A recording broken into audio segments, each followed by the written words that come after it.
Welcome to Students Incorporated, a podcast exploring the topics of business, education, technology, and design. I'm your host, Mr. Jason. Join me weekly as my team and I produce content that's informative, positive, fun, and uplifting. Episodes include student conversations, interviews with thought leaders, and inspirational stories with an international flavor. This podcast is created and produced with the help of students from the International Community School of Bangkok. In today's episode, we dive into the topic of politics. I know what you're thinking. I thought this show was steering clear of politics. Well, we are. We're still committed to not getting into the larger political hot topics of our time. However, in this episode, we'll talk about the topic and function of the Student Council with two of its members. And then we've asked these two members to hold an on-air debate. But before we get into our first segment, let's hear our quote of the day and get some headline news. Our quote of the day comes from Doug Franklin. He's quoted to have said, "Leadership is not about top-down decisions, but it's about caring for people and their dreams." This quote suggests that effective leadership is not solely about making decisions from a position of authority, but rather it involves empathetic understanding and supporting individuals and their aspirations. It implies that a leader should prioritize the well-being and aspirations of their team members, fostering an environment of trust and motivation. And here are some global political news that have been taking most of the airwaves for the last week or so. Here's some news from the US. Following dissatisfaction from the Republican Party, Kevin McCarthy has been removed from his position as Speaker of the US House of Representatives by 6 votes. The ousting follows a collaboration between McCarthy and the Democratic Party in order to avoid a US government shutdown. This is the first time a House Speaker has been successfully vacated. An election to fill up the spot is still ongoing. Moving on, as tensions start rising with the Mexico 2024 general elections, there has been conflict amongst those in the political scene. Former President Fox, who is known for his controversial statements online, has recently posted yet another controversial statement against another leading candidate. However, experts are simply brushing off Fox's comments, stating that they're completely irrelevant in the Mexican political debate. Now, a surprise terrorist attack in southern Israel on October 7th has put Israel on a war footing. The horrific acts that were conducted have most of the international community outraged. The Middle East is in yet another regional conflict in which diplomacy will be one of the keys in helping mitigate tensions and establish peace. Thank you for the quote and the news. Now let's get into our first segment. I'm joined by co-hosts Premi and Chania and 2 student council members, Xander and Gusty. Chania will get us started. Welcome to the show. Please introduce yourself and let us know what grade you're in and how many years you've been at ICS.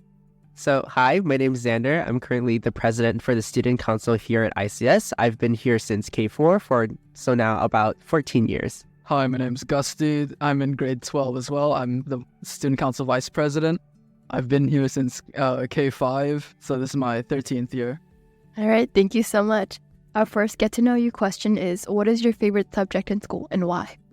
That's a great question. So for me personally, there's many subjects I do like. So my interests often span politics, business, economics. But I think my most favorite class that might be shockingly not even from those categories of subjects is AP Psychology.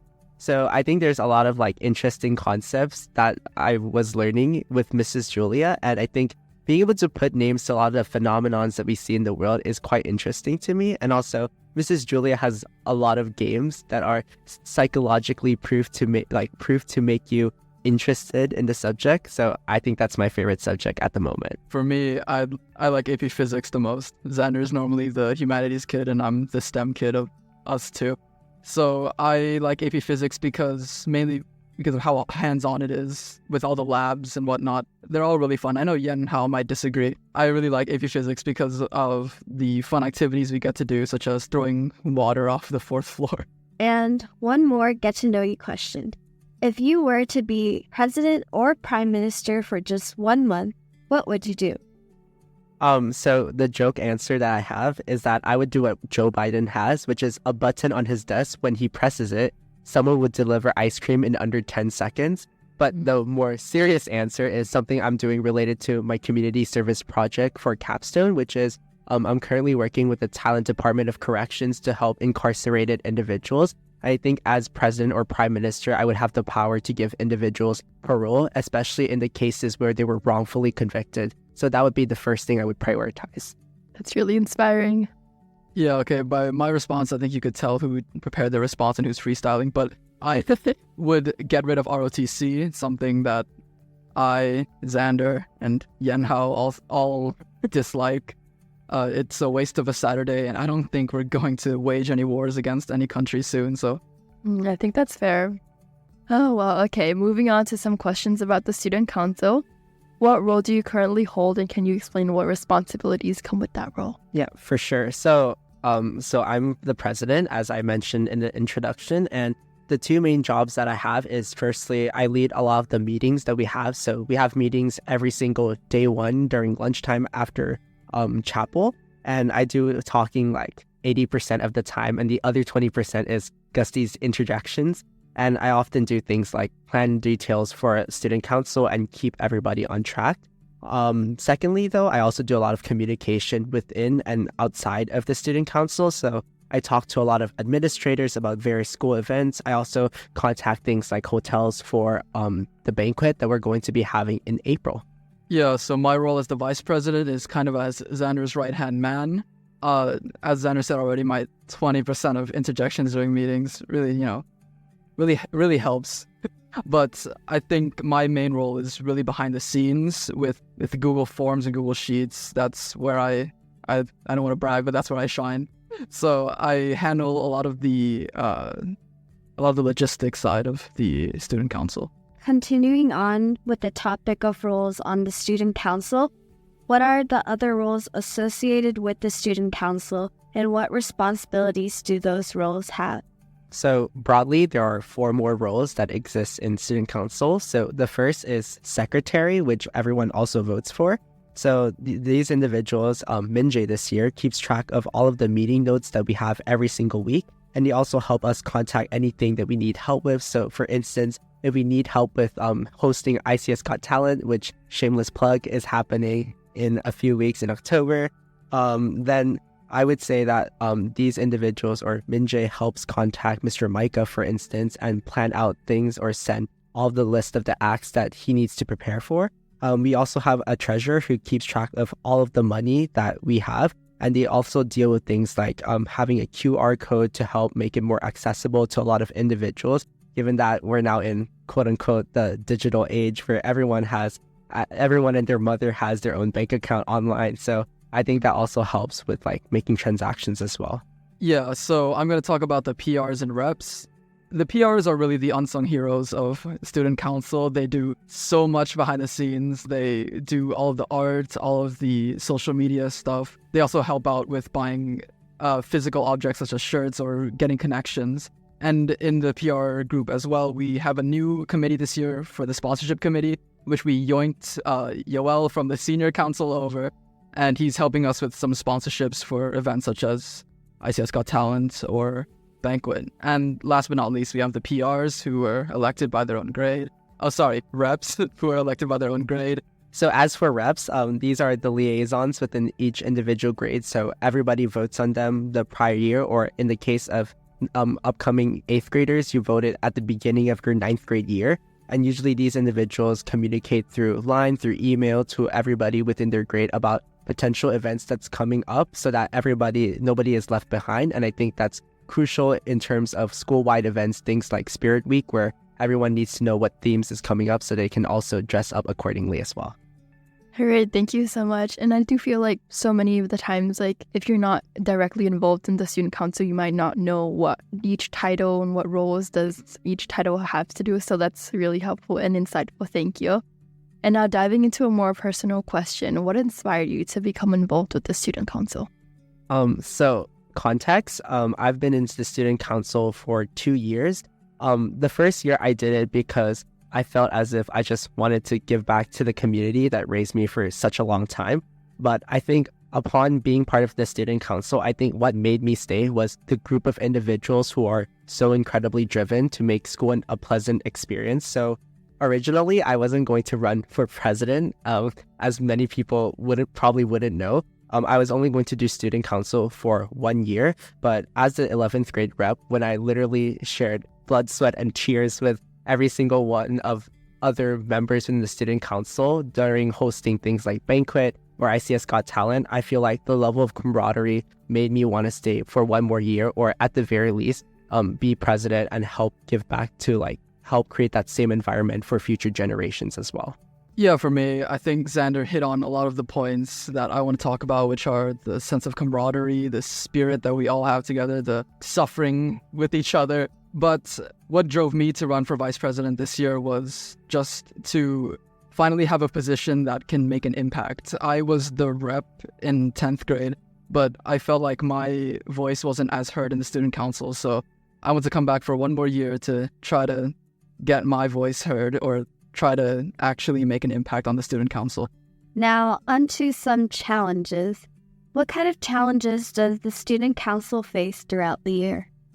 I think the biggest one is deadlines, and not just any deadlines, but specifically small internal deadlines that it's very easy for you to forget about. So for instance, sending an email to one particular teacher might not cross your mind until 2 days before the event, and that might cause you needing to scramble to write one and send it out.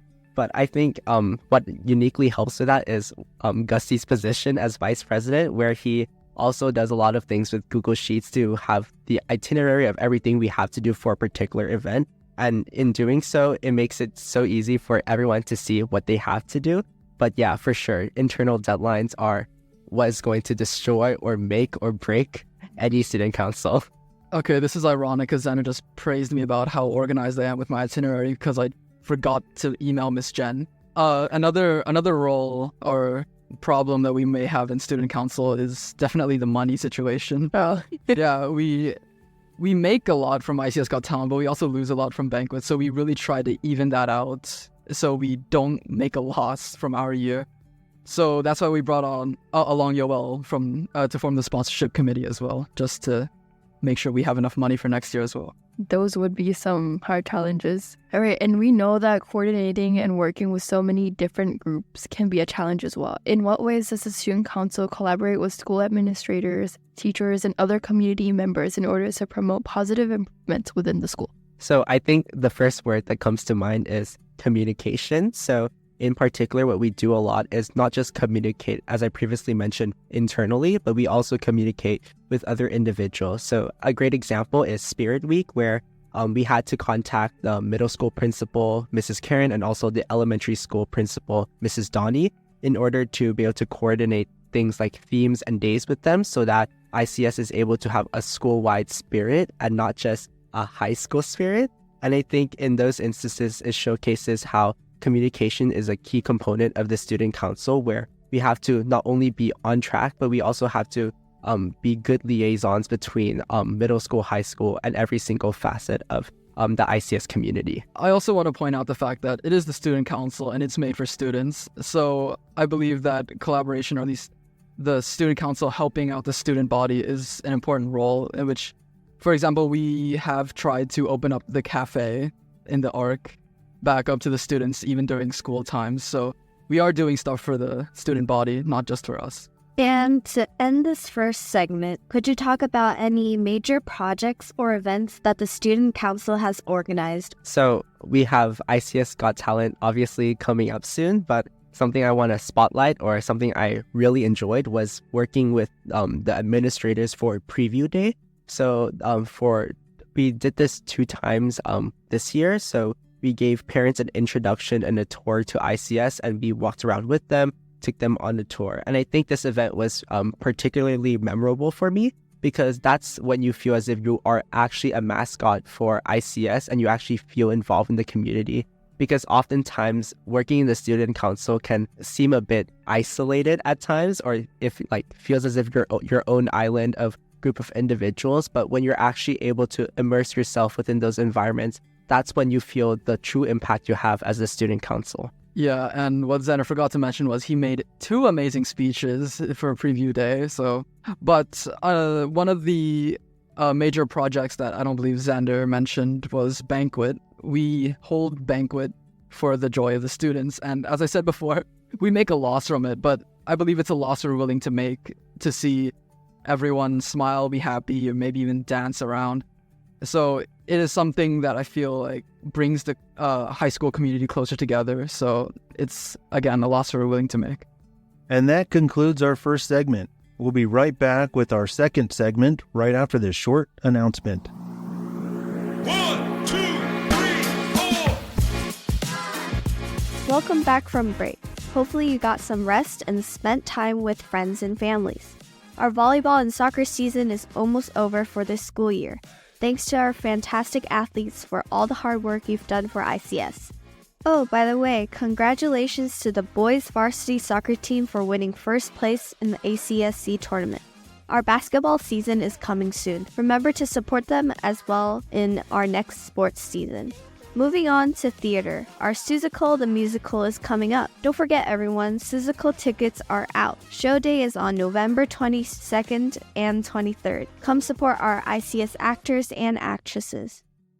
We are back with Xander and Gusty. In this segment, they have both agreed to hold a debate over two political topics that are relevant to our school. In order to make this as real as possible, they have already been given the topics, but they do not yet know which side they'll be debating. Okay, Premi will get us started. Our first prompt is this. Should students only be allowed to attend school for 4 days of the week? And Xander, you are arguing for. So you are arguing that yes, students should be allowed to attend 4 days of the week. And Gussie, you'll be arguing against. I think the main reason why students should only have 4 days days of school is because I think it gives kids a lot of time to be able to rest and catch up on missing work. And even if it's the case that teachers are going to assign more homework, I think that allows kids to go at their own pace, whereas in school they're confined to the classroom and confined to a time limit like this debate. I am, well, first of all, nervous because I'm debating against a Thai national team member. But also, I believe that a 5-day school week is superior because the point of going to school is to learn. And if you go there for only 4 days a week, you're getting either a limited number of classes or those classes will have to be really rushed, so you won't have time to understand the content well enough. So I believe even though spreading it out into 5 days is more days of learning for a student, it is more beneficial for the student and for the purpose of the school. If I'm responding to that, I would say that the purpose of school is to be able to provide kids with the best learning experience as possible, and given the different permutations of how kids want to learn, whether they're visual learners, whether they're audio learners, being able to go online and learn through like the internet, for example, allows kids to experience school in a more open way. And in that respect, allows kids to also explore things like creativity. Okay, I just want to say, Xander and I have both done online pre-calculus, and both of us hated it. We both could not understand anything because we did not have a proper teacher or anyone to guide us through the course. So I don't even think Xander agrees with his own statement, but because I believe teachers are essential to the learning process. I beg to differ. So I actually took 2 courses. So I took online pre-calculus and also online French. Actually, online French was pretty good. So I would say it depends on the subject. It just happens to be that I hate math. And as previously mentioned, I love humanities. So I think that's a lie that Gusty is just making. So you should never trust Gusty. I don't know why Xander thinks that him taking French online is special, because so did I. I think for people like me who also struggle with deadlines, online learning is a horrible idea because there's no accountability or any form of like someone checking in on you to make sure you're actually working on your assignments. So procrastination hits you really hard. All right, wrapping up this prompt and moving on to the next one. Should schools mandate uniforms? Gusty, you're for, and Xander, you're against. Man, I feel like I'm the bad guy both times. But okay, sure. I do think that school uniforms are necessary because it gives all students a sense of community. It gives everyone kind of just something that they can agree on, or that is similar between all of them. Because in a school where there's such a diverse community, there should be at least one thing that brings them together, which is school spirit. And the best way to bring school spirit to everyone is through a uniform. I personally think that community and like fostering it can happen in other ways. Hence why we have the student council and not the student outfits council. But more importantly, I would say that being able to wear what you want also is a way for individuals to experience like freedom of expression, but it also allows kids to be able to decorate their own lives with what they want and kind of live through and when they take photos, they're able to see the different eras of their life and the different periods of time they go through. I think it at least allows you to see that you went through that phase.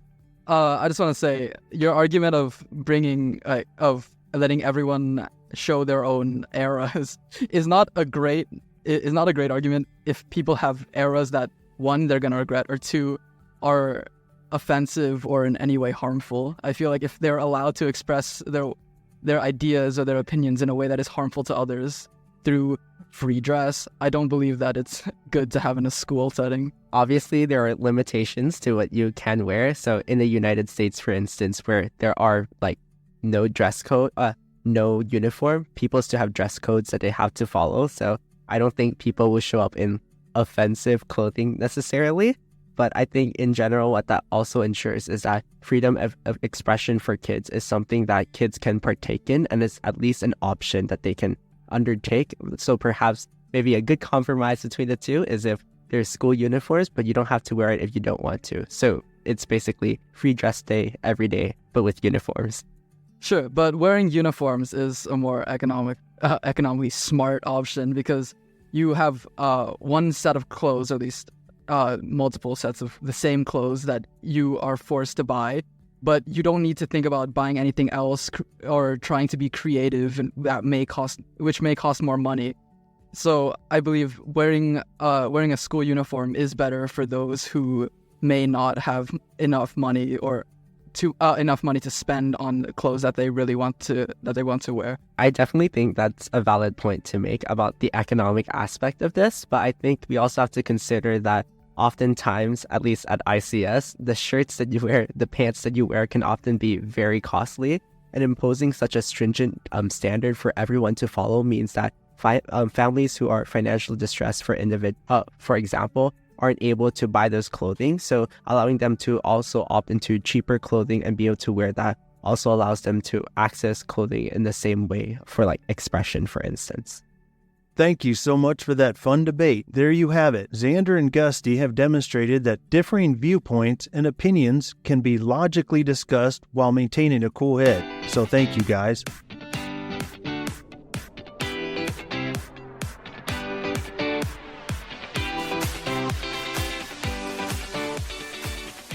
As we end this episode, remember that the ability to rationally and respectfully debate different topics is an important skill to master, especially with today's wide spectrum of politically charged opinions and beliefs. Stay tuned for our next episode as we record and release a live interview with a former professional American football player. As always, this podcast would not be possible without the hard work and support of our international student production team. All music and sound effects are courtesy of Pixabay.com, a vibrant community of creatives sharing copyright-free images, videos, and music. And we are signing off until next time. We are Students Incorporated, because your voice matters.